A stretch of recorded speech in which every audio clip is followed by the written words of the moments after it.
daawadayaal ku soo dhawaada qaybta idaacadda raadiyo baraarug oo aalabeen ku soo gudbino wax guudaha ka dhaca geeyiga Soomaalida iyo caalamka saaxiibayaal ilaawina ku dhufataa subscribe oo si la gareysaan ilaawina wadaagtaan saaxiibadiina kale si aad mar walba halkan uga heshaan waxyaabaha inagu sii gudbino siyaasiyiin miisaan weyn ku leh saxaafadda siyaasadda Soomaaliya ayaa maalmaha fooda inagu soo haya ku biiraya xisbiga mucaaradka ee ugu weyn Soomaaliland ee wadan isla markaana xubnahaas waxaa ka mid ah wasiirkii hore ee madaxtooyada xukuumadda Axmed Silaay Maxamuud Xaashi Cabdi wasiirkii qorsheynta qabyatira wasiirkii waxbarashada Cabdullaahi Dheere iyo wasiirkii caafimaadka Xagla Toosiye iyo xubno kale oo siyaasiyiin ka tirsanaa xisbiga talada haya ee kulmiye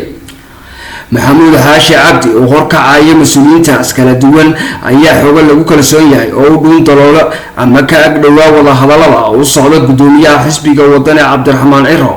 iyo xubnaha uu hogaaminaya Maxamuud Xaashi Cabdi ayaa u sheegay idaacadda raadiyo baraarug in maalmihii ugu dambeeyay ee toddobaadkan aynu ku jirno qalinka ku wada duugeen heshiis buuxa oo is-afgarad ah la galeen siyaasiyiintaasi xisbiga mucaaradka ee wadani qodobada hordhaca oo idaacadda raadiyo baraarug.com ay heshay qaar ka mid ah heshiiska ay wada galeen siyaasiyiinta uu hogaaminaya Maxamuud Xaashi Cabdi iyo xisbiga wadani ayaa lagu sheegay in ay ka wada heshiiyeen in golaha dhexe kuwaas laga siiyo siyaasiyiinta uu horkacaya Maxamuud Xaashi Cabdi iyo siyaasiyiinta la soo in xubno ka tirsan garabka uu Maxamuud Xaashi hogaaminayo in laga siiyo guddiga fulinta ee xisbiga wadani in laga qayb galiyo hoggaanka sare ee xisbiga wadani qodobada ay ku wada heshiiyeen labada dhinac ayaa la sheegay in ay ka mid ahaayeen qodobadaas wuxuu intaa ku darayaa in Maxamuud Xaashi Cabdi uu codsaday in la siiyo ama lagu wareejiyo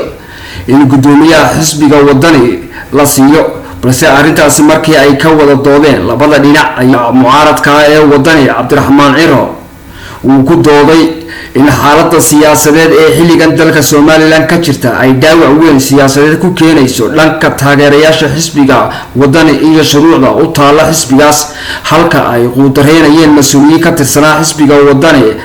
xirsi iyo Cabdilqaadir Jirde laftigoodu in ay iyaguna ay loolan ugu jireen gudoomiyada xisbigaas wadani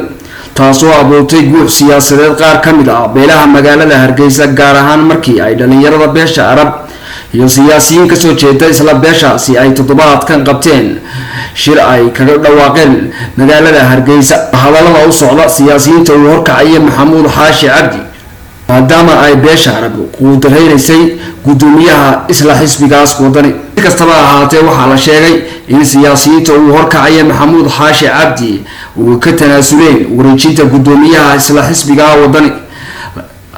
ayna oo la sheegay in arrinkaasi ay isku raaceen oo ay qalinka ku wada duugeen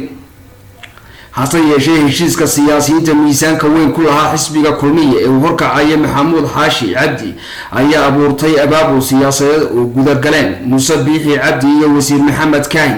kadib markii ay ku baraarugeen in beela dhabar taageero u ahaa xisbiga kulmiye ee ku taagnaa cagiisa ay meesha ka baxday waxay u arkeen in arrinta lagaga hortagi karo in gudoomiyaha xisbiga kulmiye ay isla afgarteen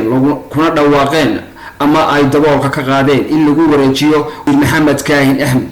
balse waxaa la sheegay sawirka siyaasadeed ee u soo baxay Muuse Biixi Cabdi ganacsato iyo madax dhaqameed isla beeshiisa ah madaxweyne Muuse Biixi Cabdi oo arrinta siyaasadeed ee xilligan ka dhaxaloosan Soomaaliland gaar ahaan xisbiga uu hogaaminaya Muuse Biixi Cabdi kaga wada hadlayeen sida beesha taageero weyn u ahayd xisbiga kulmiye oo ay u arkeen in xilligan ay farahooda ka sii baxayso ayaa la sheegay in ay kulan qarsoodi ah oo ku yeesheen magaalada Hargeysa ay kaga wada aragsadeen sidii wax looga qaban lahaa haddii beeshaasi ay guud ahaanba ay ka sii baxdo faraha xisbiga talada dalka haya ee Muuse Biixi ay halis ku tahay xukuumadda uu xilligan garwadeenka ka yahay Muuse Biixi Cabdi iyo siyaasadii xisbigaas ee kulmiye isla markaana xilligan Muuse Biixi Cabdi ayaa jaawure siyaasadeed agaha la galay